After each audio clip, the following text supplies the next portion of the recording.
But even if you invoke a supernatural creator to explain why is there something rather than nothing, you've still explained absolutely nothing, because you're left without an explanation for that God himself. You always talk about evidence, but you're not interested in evidence that doesn't meet your rule. Your rule is, if I can measure it scientifically, then it counts as evidence. I can't measure scientifically if somebody loves me. That's but how not do you the point. know, It's Richard? still evidence. You have to it's take still it. evidence. Yeah, but you have to take it. Welcome back. My next guest says religion has been given a free ride for way too long. He describes it as lethally dangerous nonsense. His book describes the God of the Bible as petty and vindictive, racist, a genocidal bully, and a control freak. In fact, he says, if you believe in God, you're deluded. Will you welcome, please, Richard Dawkins, and joining him, UCD philosopher Dr. Gerard Casey, who, I can tell you, completely disagrees. You're both very welcome to the programme. I wonder if I'll just ask our audience a question, first of all, if you'd raise your hands. How many of you believe in God? Okay, a forest of hands. So, Richard Dawkins, these people are deluded. Every single one of them. Well, I fear that's right, yes.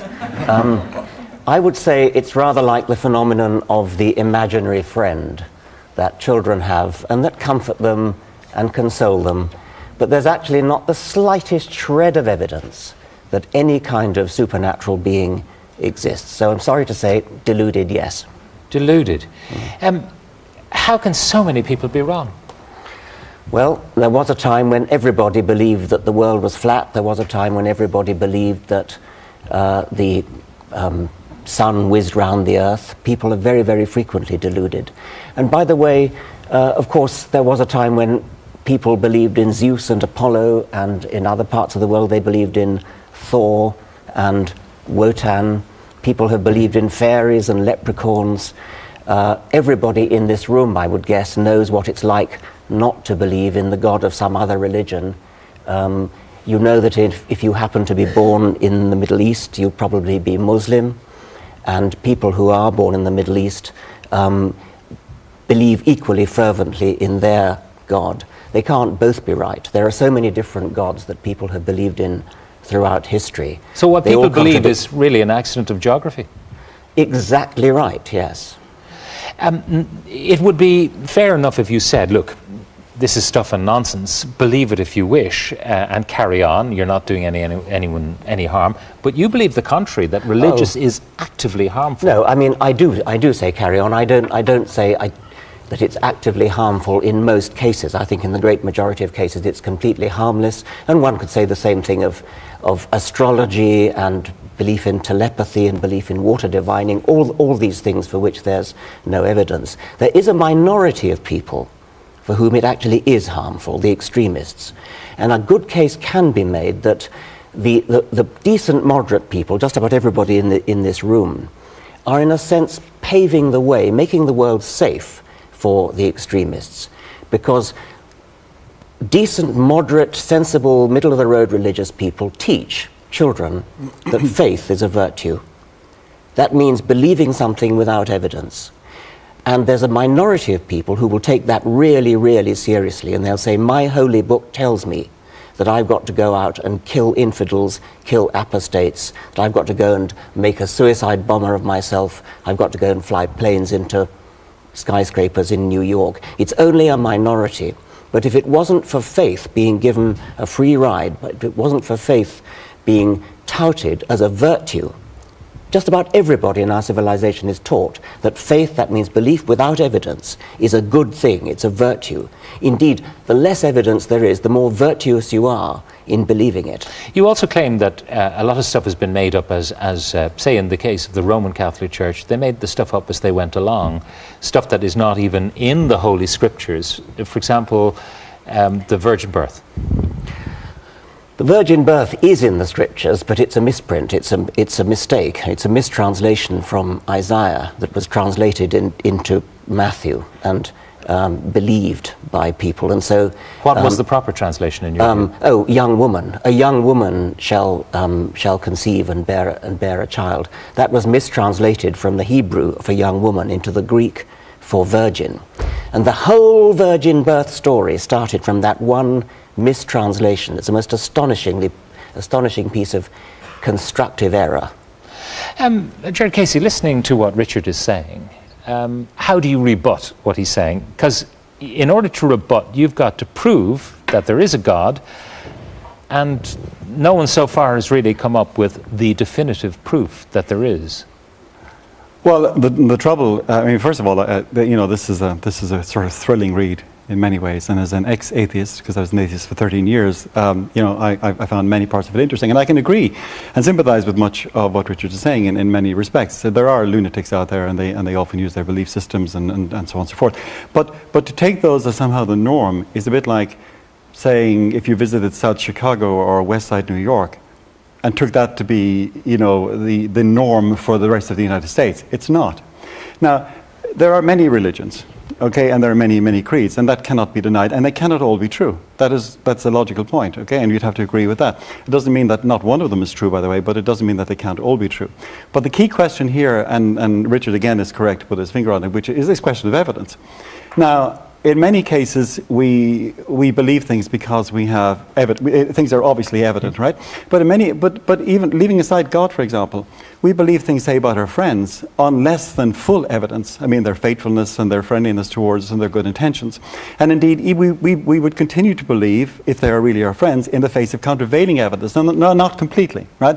So what the sort of religious phenomenon, to the extent that it depends, and not, as it were, on evidence, isn't something completely unusual. But I want to turn to the question of God, because God is the key thing here, right?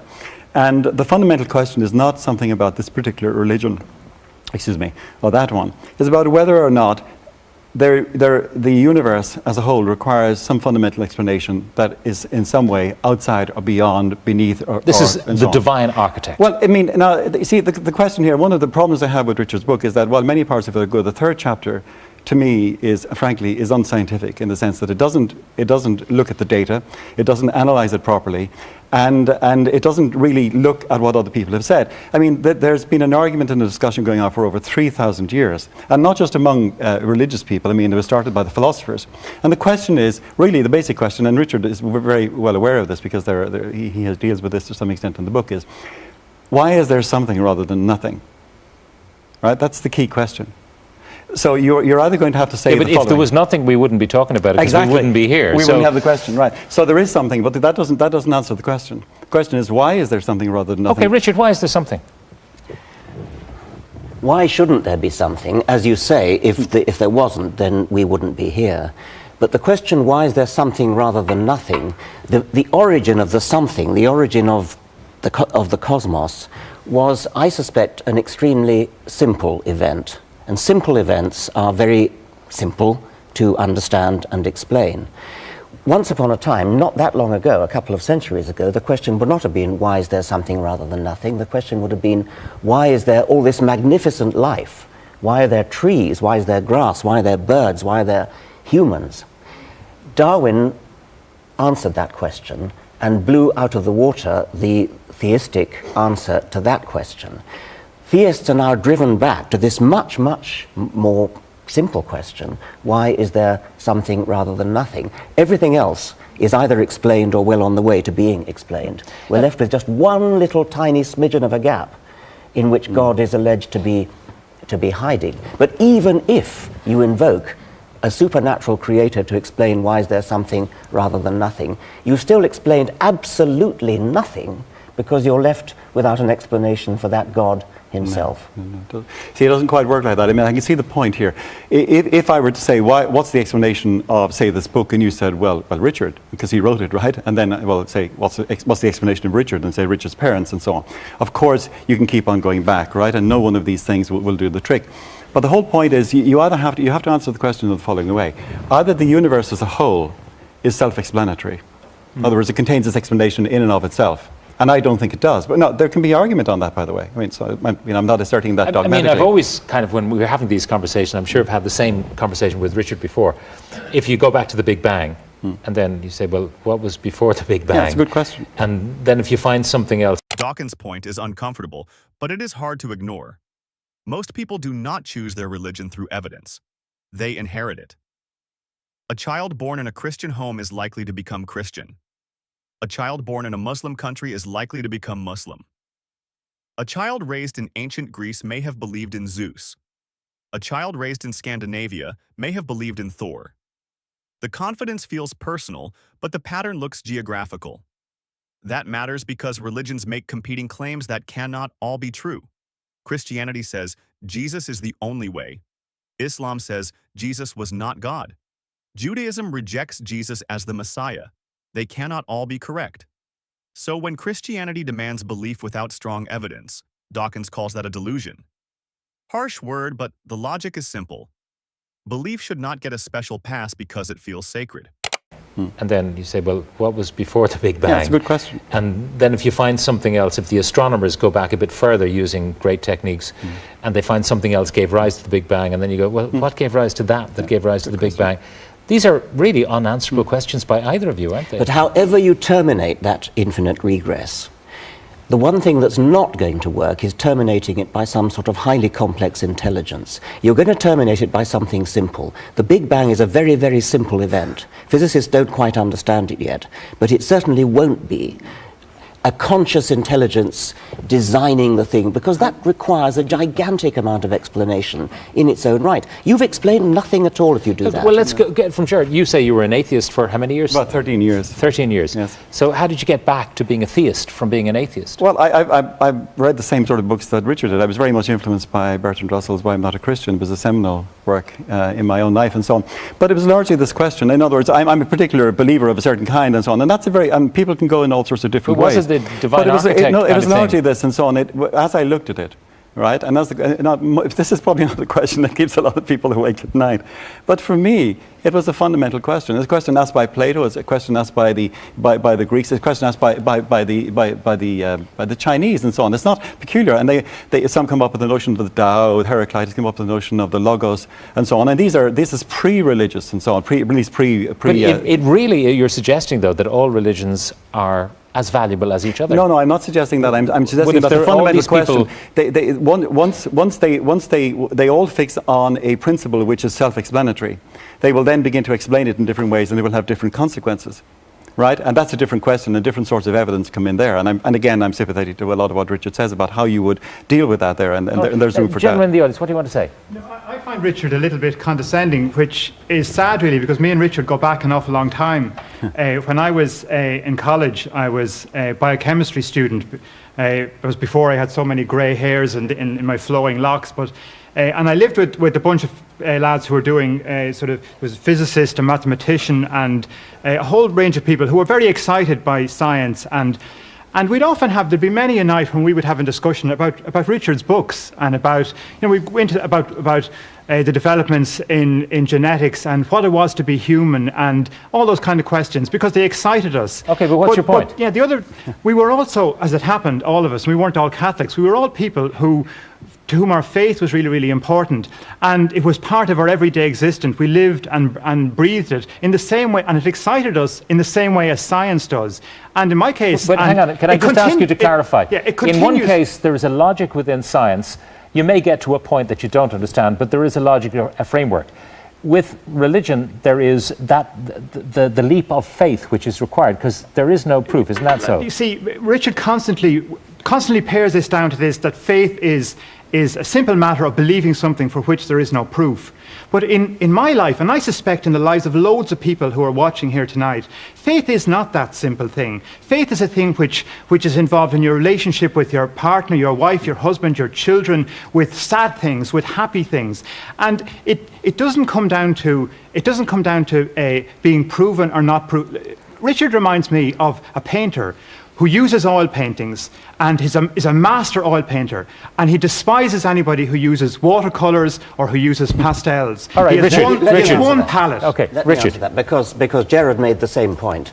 When you have a friendship with somebody loves you, and you know they love you, and you say, well, you're saying, and Jared is saying, that that's a matter of faith. Well, you know it's not, because you're getting evidence. It's subtle evidence, but little catches in the voice, little looks in the eyes, little expressions, little everyday kindnesses. These all are evidence. They're tangible evidence. They come in through the sense organs. God isn't like that. I'm afraid he is. For many of us, God is like that. And the thing is, You are always looking for evidence. You always talk about evidence, but you're not interested in evidence that doesn't meet your rule. Your rule is, if I can measure it scientifically, then it counts as evidence. I can't measure scientifically if somebody loves me. That's but how not do you the point. know, It's Richard? still evidence. You have to It's take still it. evidence. Yeah, but you have to take I want to hear it. some more You have to voices. take it on faith. Anyone else want to get in there? Yes, there's a woman there in white. Yeah, what do you want to say? Yeah, I belong to the Humanist Association. So you're of an atheist, Ireland. are you? I'm an atheist for about 35 years, having escaped, as I saw it, from... I realised actually what I believed in was a religion. I used to talk to the sky and think it was God. And I was brought up a Catholic and I believed what I was told. And then when I got to an age where I could start to think for myself, I didn't believe in the religion. And so because I didn't believe in the religion, I realised there wasn't a God to believe in. And I have never just wanted to stop other people believing what they want. But I think there are so many of us who actually want to come out and say, we don't believe that and we don't want you to pressure us to believing that. We are not doom-laden, gloomy people. We are very happy to live a very good life on earth. You're saying you don't need God to make you good. No. Someone else, yes, gentleman there. Yes, I'm a scientist and a Christian, and evidence is very important to me in both realms, and I really believe that there is evidence to support the existence of God. But I was really disturbed by a number of examples in the book where you were very dismissive of evidence. For example, I'm involved in healthcare, and evidence-based healthcare is very important, and you say that there's very little evidence that religion is of any benefit in people's health and stress Now, reduction. wait a minute. If religion is of benefit to people's health, that may well be true, and I don't deny that. But if it is true, that has not the slightest bearing on whether religion itself is true. It just means it makes you feel good. Now, I agree with you, but you dismiss evidence which, according to the Oxford University Press Handbook of Religion and Science, the evidence is clearly positive in favour of... What is the evidence, but just to clarify, what is the evidence that you have that God is there? Well, this would be one As a piece... scientist? As a scientist, I look at the design that you see in the universe, at the amazing physical complexity of the world. The complexity, the physical constants, the fact that we have a moral nature in us. Where does that come out of? The moral nature, Jared, do you Can I want come to... back to this because this relates to something Richard said. First of all, could I agree with his last point, by the way, whether or not religion is consoling or in fact that you has absolutely nothing to do with this truth or falsity. It's irrelevant. It's nice. It's pleasant. It's a good by, it's a by effect, as it were, but it's irrelevant to its truth or falsity.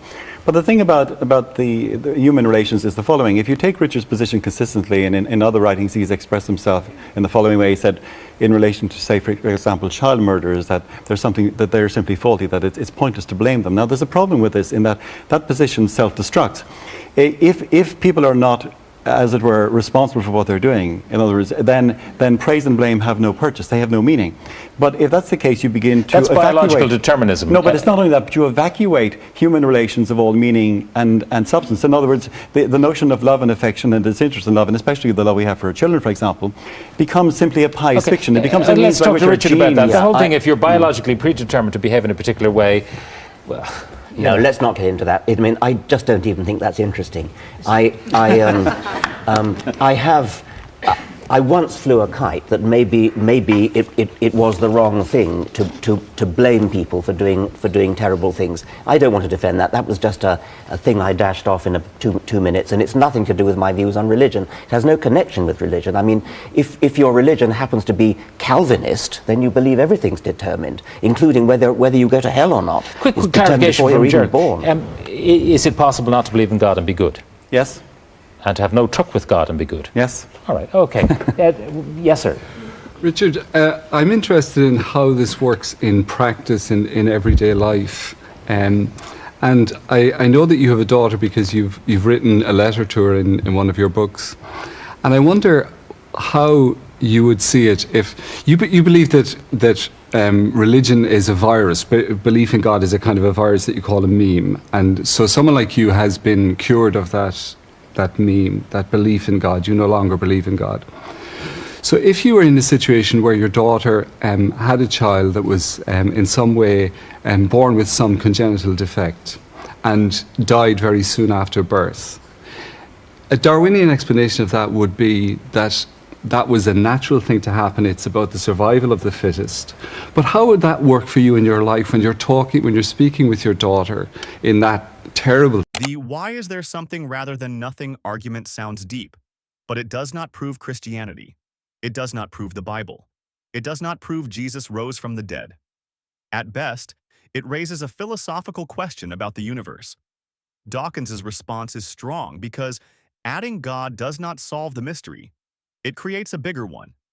If the universe needs an explanation, why does an all-powerful, all-knowing mind get a free pass? Religion tries to move the goalpost. When science explains life through evolution, believers retreat to the Big Bang. When that gets challenged, they say God is beyond explanation. But that is not evidence.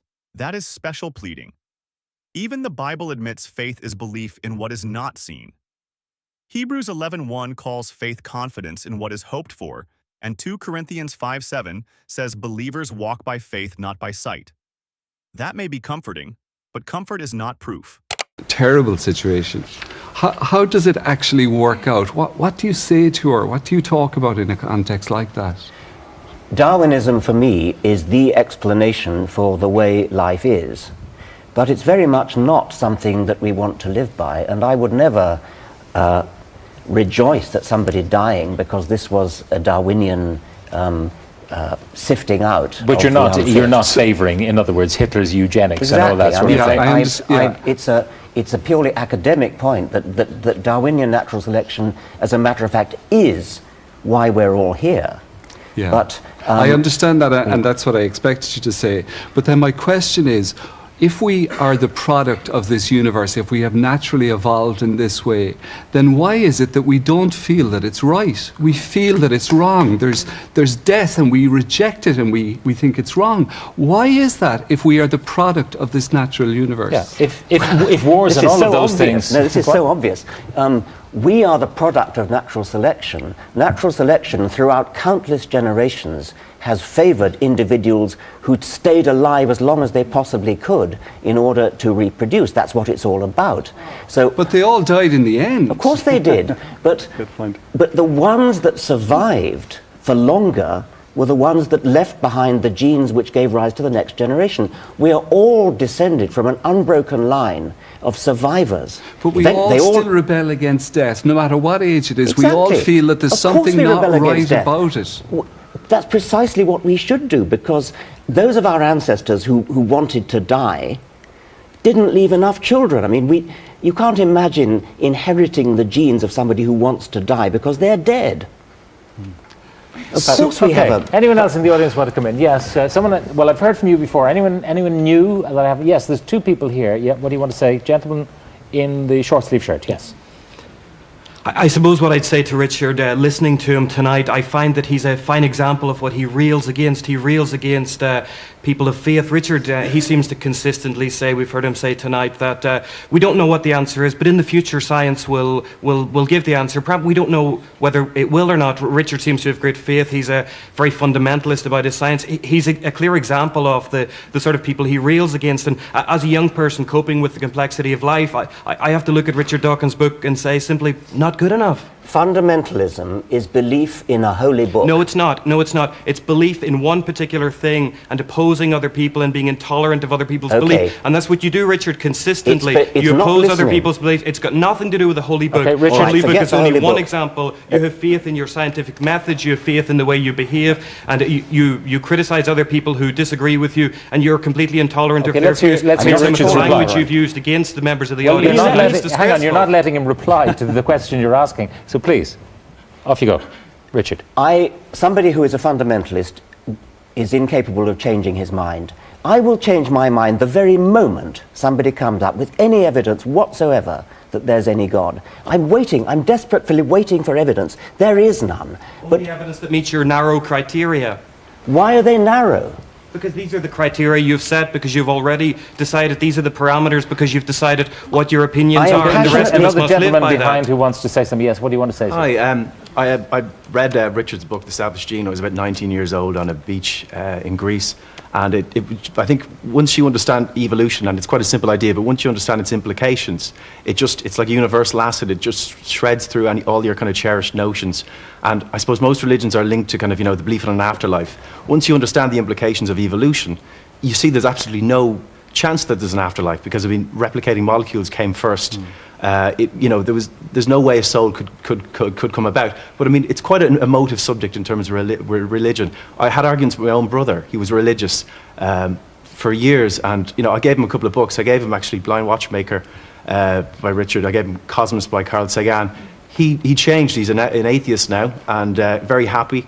And I think it gives me great solace in terms of, if something happens, something bad happens. If you're religious, you can say, well, what did I do? What happened, or what did I do that caused this? You don't say that. If you're an atheist, you accept that things happen for no reason. I want to go. And it gives people Someone great had solace. their hand up there. Yes, you wanted to say something to me. Yes. Yeah, I just wanted to say, the religion, like without religion, we have no hope. There's so many people with hope, and they're full of the hope for religion. All right. And Richard, why is there so many suicides these days? Suppose that were true. I don't for one moment agree with you, but if it were true, does that make religion true, the fact that without it we'd have no hope? Well, Do you think the universe owes you hope? yeah, actually, the universe doesn't owe me any hope. No. For me, on a personal level, what happened for me was I was in a very down part of my own life.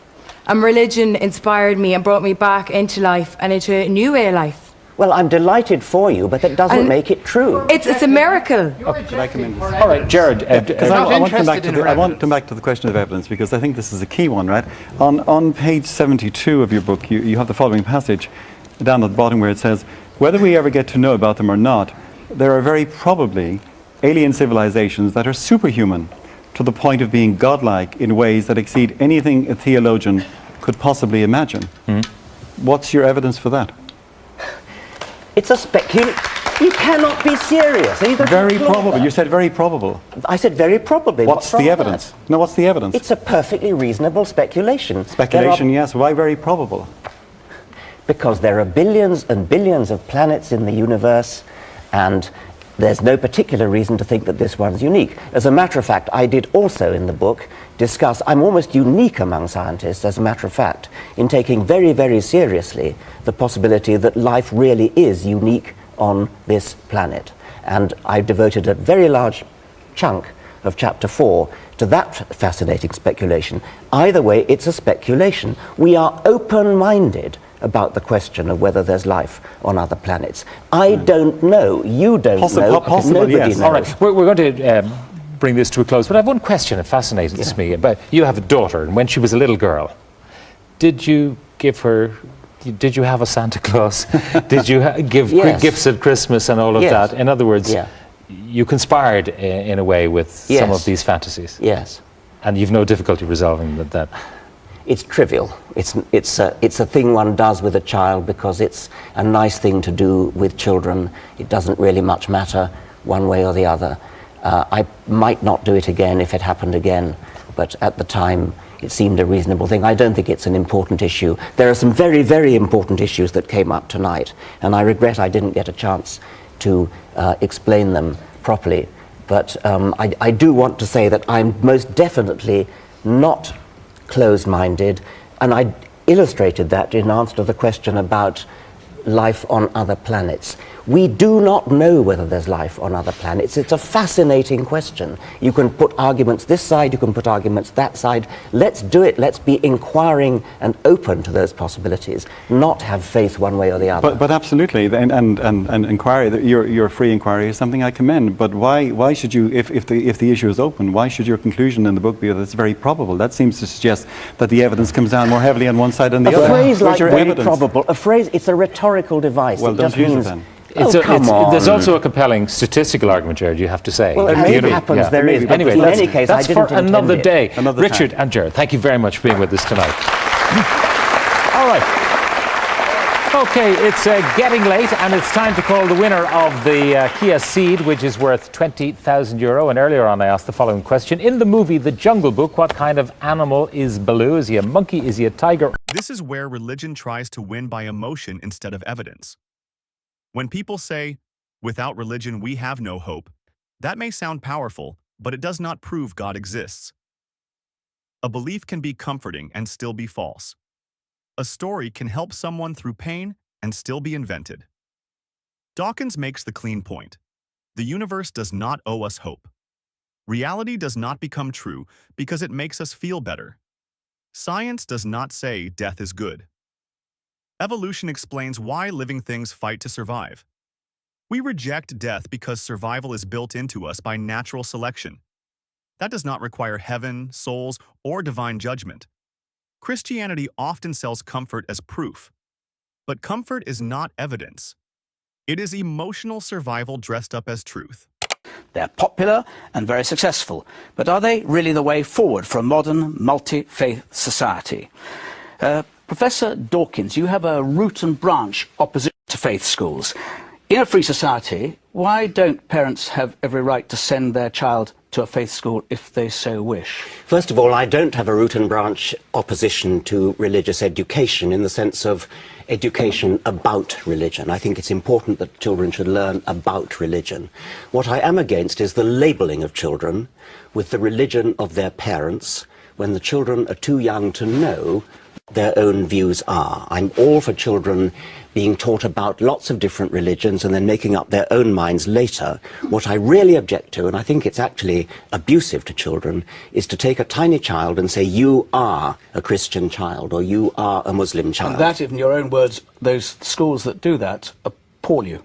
Well, I think that a faith school... I got you here saying that exclusively religious schools are, quotes, wicked. Well, I think it is wicked if children are told you are a member of such and such a faith simply because your parents are. Because after all, every child should be able to work out for themselves that it's an accident of birth that they just happen to be born into, say, a Catholic family or a Muslim family. And for that reason, you oppose faith schools because, in your view, by definition, that's what they're seeking to achieve. As far as I can tell, by definition, a faith school is propagating one particular faith, and it makes the assumption that the children in that school belong to a particular faith, which is presumably the faith of their parents. Bishop Peter Price of Bath and Wells, what's your response to that faith schools are actually, and you like faith schools, are in this sense, in the ways as defined by Professor Dawkins, wicked? Well, I'd like just to remind us all that the foundation of state education in this country began with Church of England schools. It was the Church of England that in 1811 began the general popular education process, which did not come into the state system until 1905. So there was a huge commitment by the Church of England to reach some of the poorest communities in every part of the nation. So that's where perhaps the state education we are talking about today began for the general public. I'm very encouraged by what Professor Dawkins says about the general debate on religious education. Yeah, but we're going to come on to the general debate in many different ways. Yeah. Faith schools themselves, are they not as, or why are they not as Richard Dawkins describes them to be? Well, because they are a place where the debate can take place in a discussion about religion. In the Church of England schools, for example, all points of view are regarded as being valid and need to be there in the debate in religious education in particular. And there is an obligation to teach about other faiths and to have good But they are driven by your faith, by your belief that faith is the faith that is the preferred faith, if not the exclusively correct faith. Well, I would just remind us a little bit about our own culture and our own history. I mean, the history of our country is fundamentally a Christian one. The Church of England and the state are, for good or ill, tied into each other, and that relationship has been a consistent one for many centuries. Barry Shearman, you chair the Schools Select Committee in the House of Commons. Mm-hmm. You don't like faith schools. You've just heard an account of the importance of the Church of England in delivering state education. Why are you against faith schools? I'm not against, I'm wary. I'm not like Richard. I don't think you can reinvent the fact that, as has been said, there's a long history of the church in this country providing education, and it's something you can't ignore.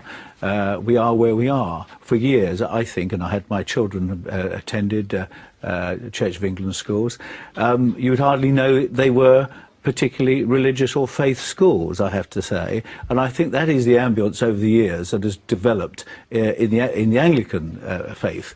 And I think Catholics follow pretty close. I think we all become a little more worried the more people take their faith seriously. That faith has some central tenets that actually go against some of the most accepted norms that we have in our society. So, sorry, are you saying, if I understand that correctly, you don't mind faith schools so long as they're not really driven by faith? Absolutely. Once they're driven by faith, you object to them very strongly? Yes, I actually think that is the situation of most ordinary citizens of our country.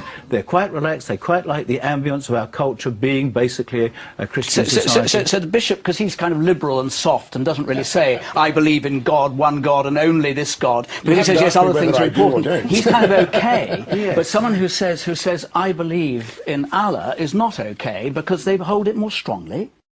It worries me when I take evidence in my committee or my citizenship inquiry where I found, for example, some of the evidence from the Catholic Church who find it very difficult when they're talking about citizenship to talk about gay people in what I would have thought a balanced way, It worries me when I took evidence from some people from the Muslim faith where I thought that they were talking about women and the rights of women in a way that I find rather unacceptable in modern Britain. So there are certain issues where it does worry me when the faith, as I said, is taken more seriously and more fundamentally. Let me give you an example. Can I give you one example? No, can I ask you, so we're going to come on to these specific things in a short while. Right. So if I can ask you to hold there, and I'll bring in Una Stannard from the... You're a skeptic, very clearly, from Catholic Education Services. Do you have one rule for the Church of England or the Catholic Church and another rule for Muslims? Well, I can only speak for the Catholic Church, and certainly... But for faith schools, you obviously speak for the Catholic, but do you believe that all faiths should have the right to faith schools in the same way as you have always had, or for a long time, Catholic Church has had the right to faith schools? I think there are enormous advantages to having maintained faith schools. If you have maintained faith schools, there is a great degree of transparency and accountability, and the inspection process, for example, by Ofsted, the public reporting, the regulations and so on that are in place, means that it's possible for everyone to get a very good handle on what's going on in those schools. And I would have said also, we have been very pleased to have a history of Catholic schools, of schools that thrive and are popular, and I would say that that possibility should be there for other faiths too. Okay, we're going to pick up on a lot of these things. But to highlight some of the specific issues as they arise throughout the programme, I'll be inviting individuals with particularly strong views, we've heard some already, to take their stand at the podium. Our first witness is Rabbi Dr. Jonathan Romaine. Dr. Jonathan Romaine is minister at the Maidenhead Synagogue in Berkshire. And you are against faith schools. Some people might think you're a rabbi, you'd be in favour, but you're actually against because you believe they damage social cohesion. In what way? Yes, well, I am a rabbi, and therefore I do take faith seriously, but I am worried about faith schools, that the social consequences, because if you have separate Jewish, Catholic, Muslim, Sikh, Hindu schools, essentially you're segregating the children, you're separating the children, they are growing up in ignorance of each other, and we're going to have a whole generation who simply don't know what each other looks like. And yes, they may know about each other from books, but that's not the same as interacting with each other. And the same goes to parents, of course. If you separate the children, you're separating the parents who don't meet at the school gate, at school plays, at summer fetes, and therefore we're cutting a huge swathe through society, and precisely because it's a multi-society, it's important that children know each other and interact together. And does that, in your view, apply to all faith schools? Yes, across the board. I mean, for me, faith should come from the home. Schools should be cross-community, where they teach about faith and you learn about each other's history and culture. But the actual indoctrination should come from the home or from weekend schools. Schools should be where you build bridges, not direct barriers. And I say this from a religious point of view, because I strongly believe, as many of the other faiths believe, that you should love your neighbour as yourself. But you can only love your neighbour if you know your neighbour. A child can learn about Christianity, Islam, Judaism, Hinduism, and every other belief system without being told, before they can fully reason. This is who you are. The United Nations Convention on the Rights of the Child says children have a right to freedom of thought, conscience, and religion, while parents guide them as they grow. Developmental research also shows abstract reasoning. and identity formation grow heavily during adolescence, which means belief should be explored, questioned, and understood over time. Even Jesus said to love your neighbor, and that requires actually knowing your neighbor, not growing up separated from them. Richard Dawkins, you want to... So many of the panel have referred to things like Catholic children, Muslim children. There is no such thing as a Catholic child, no such thing as a Muslim child, at least not young ones. They're too young to know what they are. That's the point I was trying to make earlier. Do you reject that? If a child happens to be born of Catholic or Jewish or other parents, are they by definition, in your view, Church of England? Well, I think this is a very important point that Richard is making. If you are Jewish, that is an integral part of being a culture. I believe that to be true of being Muslim and Sikh too. My understanding, in general terms of being Christian, is that choice is much more likely to come into play at some point. Okay. However, if you are baptized as a Christian by your parents... Even if you don't have choice in the matter? Even if you don't have choice in the matter, at that point you are regarded as a Christian. Okay, let's pick up on the Richard, on the case of Muslims and Jews, which the bishop has just said you are actually culturally, by definition, you belong to that culture, and that is, you're defined in that way, and the school is reinforcing your culture. When you have faith schools, it does seem to me, talking about a Catholic child or an Anglican child, you really are making an assumption which is presumptuous and is, I think, wicked. I don't think you can get out of it by just saying, oh, it's a cultural matter. It isn't a cultural matter. You're being taught doctrine. You're being taught doctrine as your doctrine, as opposed to that other child's doctrine in a different school. That seems to me to be wicked. Thank you. And I'm going to have to.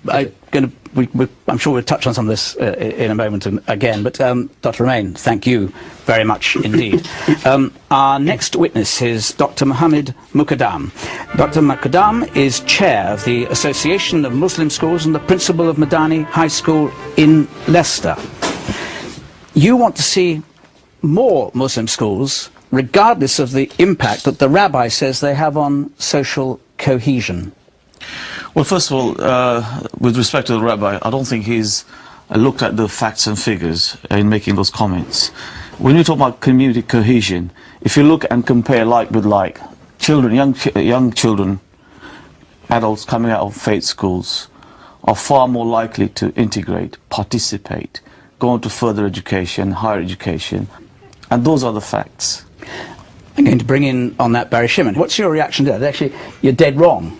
Well, I don't believe that they are the facts. You can announce they're the facts, but the business I do as a chairman of the Select Committee is to try and discover the facts. I certainly haven't seen those facts. I worry because I think if we started from anew, we wouldn't have faith schools, because what we are finding in our big centres of population in this country, we are finding division. Dr. Muqaddam. With respect, and if people go take the efforts to go and see Muslim kids in faith schools, and when they go into further and higher education, they'll see for themselves. I mean, I think it would be important if the government could carry out a large-scale research, to find out what the facts are, rather than have this ideological and sometimes very prejudicial debate about whether faith schools are. Is the chairman of the Select Committee being ideological in this? Well, I don't think he's got the facts as he claims he has, because I run Muslim schools. But how do I'm the chairman of the Muslim schools, and I do visit. How do you know that when your pupils go out into the world, they are more integrated into the broader community than those Muslims who go to a comprehensive school which doesn't specifically have the Muslim faith built Well, I can stand here all night and give you lots of examples, but let me just give you one example. But that's just as anecdotal as his evidence. That's the problem, isn't it? It is anecdotal, and the reason is because there isn't a wholesale or big research carried out, and it's important that the government does do that so that we can put this to bed once and for all. As Muslims, we have a right to bring up our children in accordance with our beliefs, which have served us over the centuries well. Now, I give you the same right to bring up your children in the way that you want. What about the rights of the children themselves? Well, the rights of the children come when they are, they're old enough to understand the issues. Until they get to that age, it's the parents' responsibility and do duty. you teach them that You may at not the stage share to be that. punished? You may not share that, but that is my religion. That is the way I've been brought up, and I bring that child into this world. I educate him. I give him everything. It's my right to make sure that I bring him, and I take issue with that. You think that it's wicked? Well, that's your point of view. I know that's going to make him a better human being. And what's missing is when you talk about faith, you don't look at what faith teaches. First and foremost, what faith teaches is that, listen, you're a human being, so respect your fellow human beings. And I think that's the important point that you don't want to discuss. What is the penalty for apostasy? And that is the thing that apostasy? you fail to discuss, and that's why you've got those prejudicial views about faith. With What is the respect. penalty for apostasy? What do you teach the children will happen to them if they give up the Muslim faith? Well, let's bring the debate back into Britain. What is the and penalty we for are talking about- I tell you what we will do, because we could go down this road a very long way, and it's obviously a very important issue. But I want to bring in some of our audience and those who have first-hand experience. Nadja, you are Muslim, but you don't go to a Muslim school. No. Are you better off as a result or worse off? To be honest, personally, I think I'm better off because I have an experience of different faiths, different people, and people who I wouldn't have met if I'd gone to a Muslim school, you know, or a single faith, single sex school. I wouldn't have met a Rastafarian, I wouldn't have met a Jew or a Buddhist. And when I speak to them, they have their views and I have mine, and I wouldn't have the skills I have to talk to different people about different issues. Have you got friends who are Muslim who are at exclusively Muslim schools? Yeah, I have. Do you think they suffer, or do they feel, I mean, is there some way in which they are missing something? I think when they lack confidence in like public speaking, but I don't think I can say, oh, that's because they go to a Muslim school. But I also find that they're either become very practicing, very devout Muslim, or the complete opposite and just reject the faith because it's been so hounded in them, you know, completely from being child, then going to school. It's constantly being Muslim, do this, you can't do this, you can't do this. However, I think that is because of the way it's been taught, not because of the Muslim school, because of the religion itself.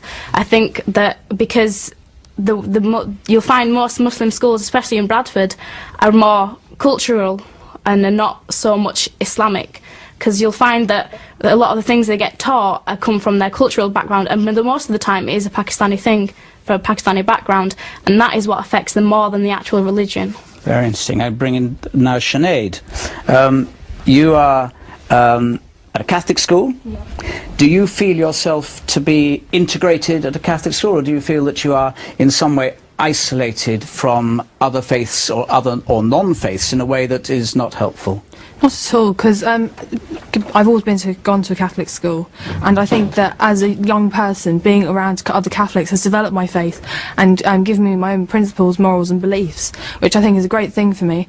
And I don't think, and part of the Catholic teaching has actually made me, more tolerant towards other religions, which, you know, the Catholic faith does teach you to be civil to one another.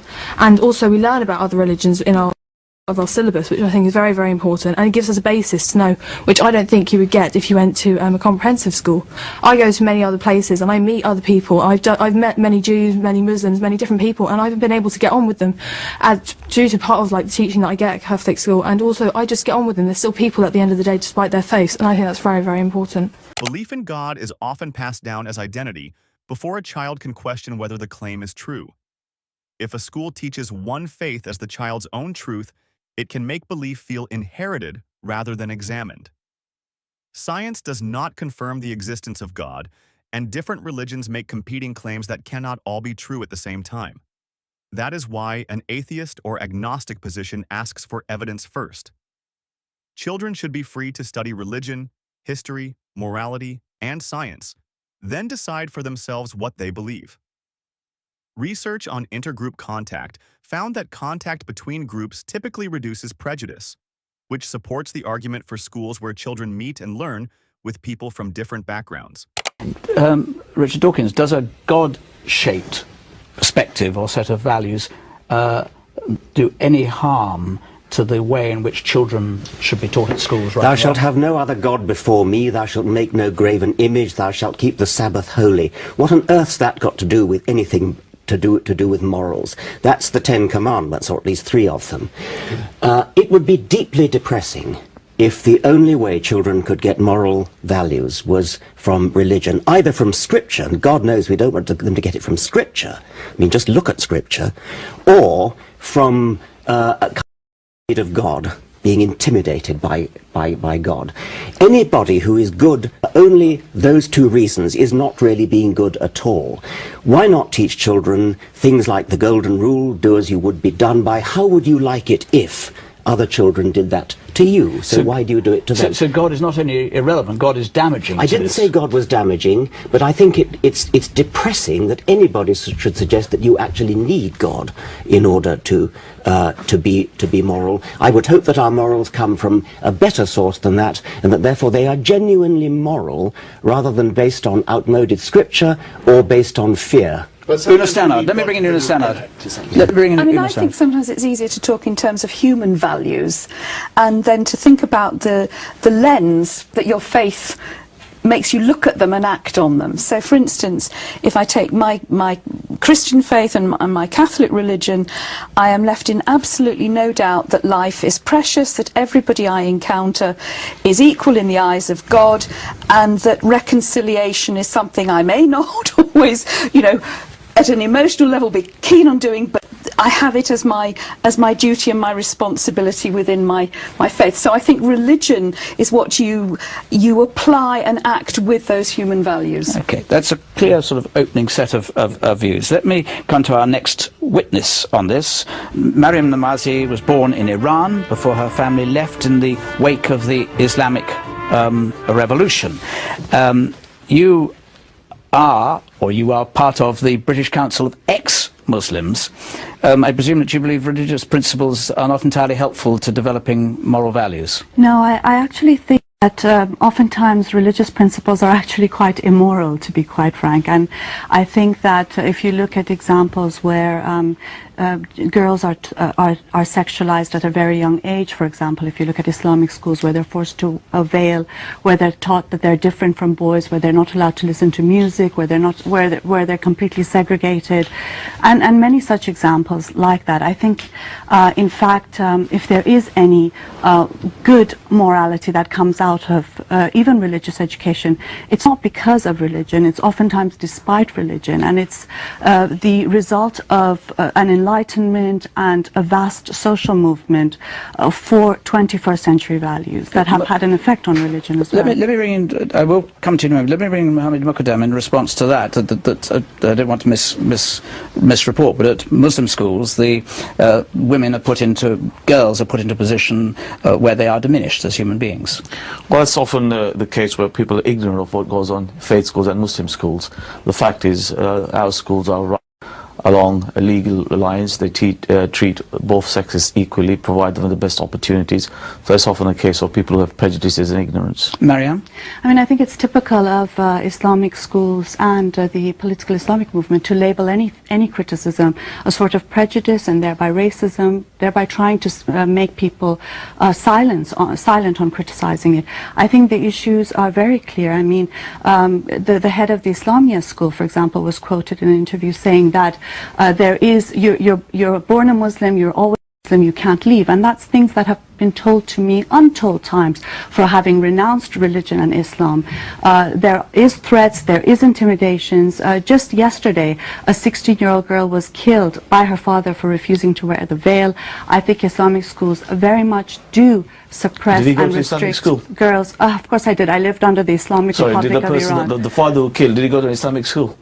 I think Islamic schools, the problem with all faith schools, let me be clear that I have a problem with all faith schools, because I think if Catholic schools are a little more tame, it's because the Enlightenment has tamed them. I agree with Richard Dawkins that children do not have a religion. They shouldn't be labeled as any religion. They should be labeled human, and that is the best way to safeguard children's rights. Pause there for a second while I bring in Nadja, because you touched on this before.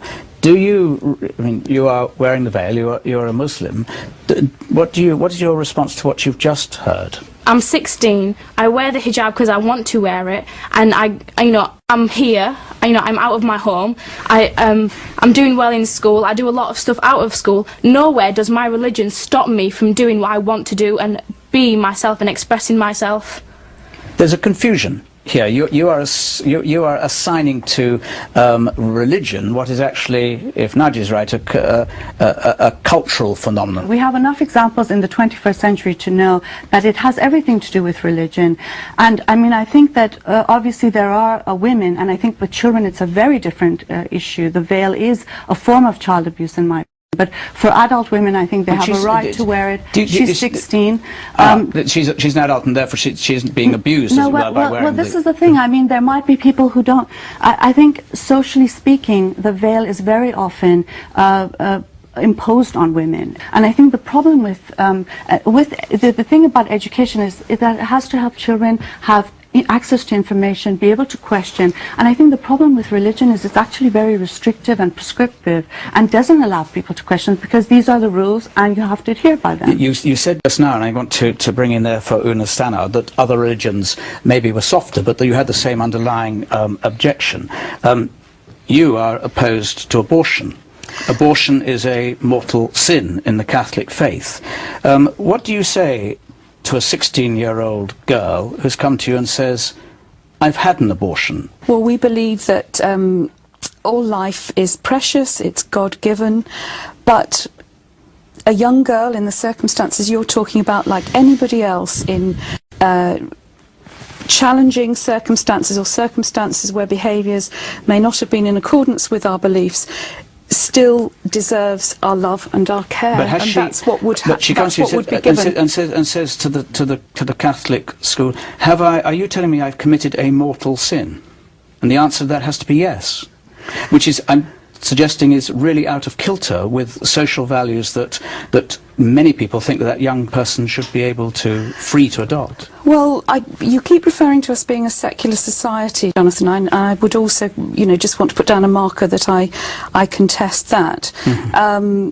I would say that we don't support abortion. I make no apology for that, but if we wanted to put it very tritely, I suppose I would say, whatever the sin, you always love the sinner, and you give them support, and there is always hope in the Christian faith. Barry Sherman, is there a tension for you between the religious values on the one hand? We've heard a couple of examples, and maybe touch on another one in a moment, between that and the principles of right and wrong that a socially cohesive society needs to develop?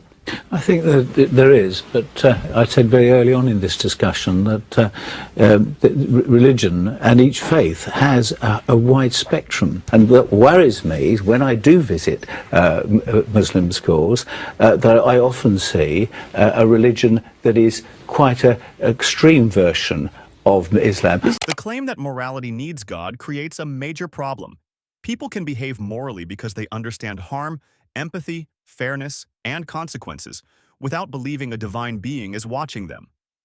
In fact, some of the 10 Commandments focus on worship rules, such as having no other gods, avoiding idols, and keeping the Sabbath, rather than universal ethics. That supports Dawkins' point that morality should be judged by human well-being, not obedience to a religious system. Even the Bible shows this tension. In Deuteronomy 13, people are told to reject and punish those who lead others toward different gods. That sounds more like control than moral reasoning. So here is the question. If every other god can be dismissed as myth, why should Christianity get special treatment? Comment your thoughts below. Do you think belief in God is evidence-based or mostly inherited from culture? Like, subscribe, and stay with us for the next breakdown.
Richard Dawkins, does a God-shaped perspective or set of values do any harm to the way in which children should be taught at schools? Thou shalt have no other God before me, thou shalt make no graven image, thou shalt keep the Sabbath holy. What on earth's that got to do with anything to do with morals? That's the 10 Commandments, or at least 3 of them.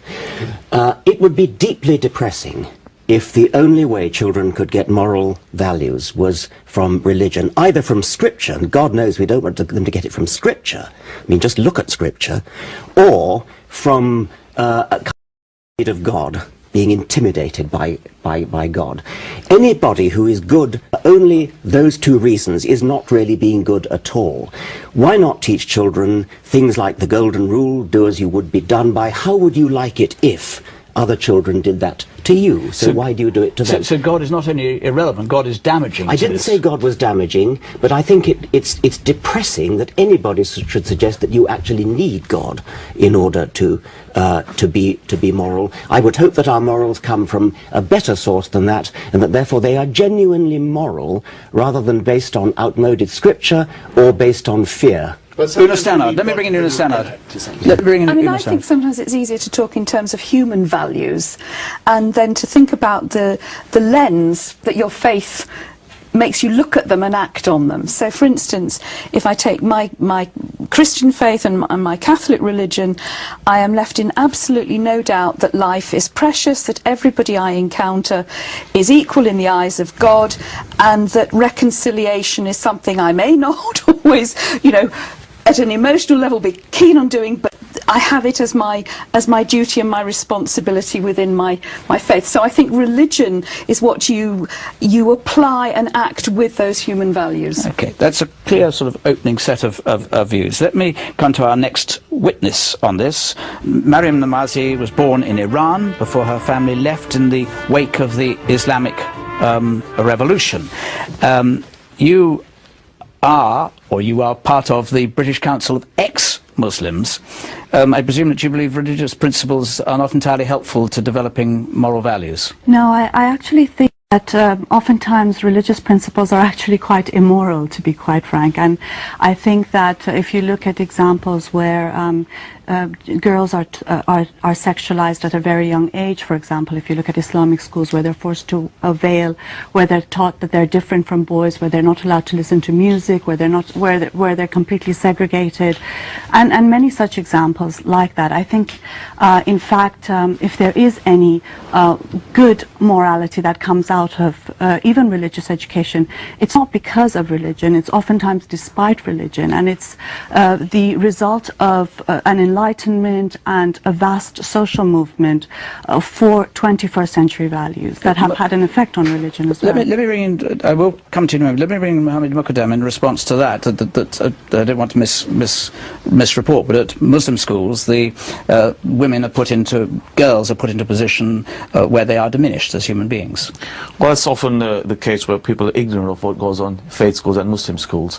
The fact is, our schools are run along a legal lines. They treat both sexes equally, provide them with the best opportunities. So it's often a case of people who have prejudices and ignorance. Mariam? I mean, I think it's typical of Islamic schools and the political Islamic movement to label any criticism a sort of prejudice and thereby racism, thereby trying to make people silent on criticizing it. I think the issues are very clear. I mean, the head of the Islamia school, for example, was quoted in an interview saying that you're born a Muslim, you're always Muslim, you can't leave, and that's things that have been told to me untold times for having renounced religion and Islam. There is threats, there is intimidations. Just yesterday, a 16-year-old girl was killed by her father for refusing to wear the veil. I think Islamic schools very much do suppress and restrict girls. Of course I did. I lived under the Islamic Republic of Iran. The father who killed, did he go to an Islamic school? I think Islamic schools, the problem with all faith schools, let me be clear that I have a problem with all faith schools, because I think if Catholic schools are a little more tame, it's because the Enlightenment has tamed them. I agree with Richard Dawkins that children do not have a religion. They shouldn't be labeled as any religion. They should be labeled human, and that is the best way to safeguard children's rights. Pause there for a second while I bring in Nadja, because you touched on this before. Do you, I mean, you are wearing the veil, you're a Muslim. What is your response to what you've just heard? I'm 16. I wear the hijab because I want to wear it, and I'm here. I'm out of my home. I'm doing well in school. I do a lot of stuff out of school. Nowhere does my religion stop me from doing what I want to do and be myself and expressing myself. There's a confusion here. You are assigning to religion what is actually, if Nadia's right, a cultural phenomenon. We have enough examples in the 21st century to know that it has everything to do with religion. And I mean, I think that obviously there are women, and I think with children it's a very different issue. The veil is a form of child abuse in my opinion. But for adult women, I think they have a right to wear it. She's 16. She's an adult, and therefore she's being abused no, as well by wearing this is the thing. I mean, there might be people who don't. I think, socially speaking, the veil is very often imposed on women. And I think the problem with the thing about education is that it has to help children have access to information, be able to question. And I think the problem with religion is it's actually very restrictive and prescriptive and doesn't allow people to question, because these are the rules and you have to adhere by them. You said just now, and I want to bring in there for Una Stannard, that other religions maybe were softer, but that you had the same underlying objection. You are opposed to abortion. Abortion is a mortal sin in the Catholic faith. What do you say to a 16-year-old girl who's come to you and says, I've had an abortion? Well, we believe that all life is precious, it's God-given, but a young girl in the circumstances you're talking about, like anybody else in challenging circumstances or circumstances where behaviours may not have been in accordance with our beliefs, still deserves our love and our care, and that's what would happen. That's what would be given. And says to the Catholic school, are you telling me I've committed a mortal sin? And the answer to that has to be yes, which is, I'm suggesting, is really out of kilter with social values that many people think that young person should be able to free to adopt. Well, you keep referring to us being a secular society, Jonathan, and I would also, just want to put down a marker that I contest that. Mm-hmm. I would say that we don't support abortion. I make no apology for that, but if we wanted to put it very tritely, I suppose I would say, whatever the sin, you always love the sinner, and you give them support, and there is always hope in the Christian faith. Barry Sherman, is there a tension for you between the religious values on the one hand? We've heard a couple of examples, and maybe touch on another one in a moment, between that and the principles of right and wrong that a socially cohesive society needs to develop? I think that there is, but I said very early on in this discussion that religion and each faith has a wide spectrum, and what worries me is when I do visit Muslim schools that I often see a religion that is quite an extreme version of Islam.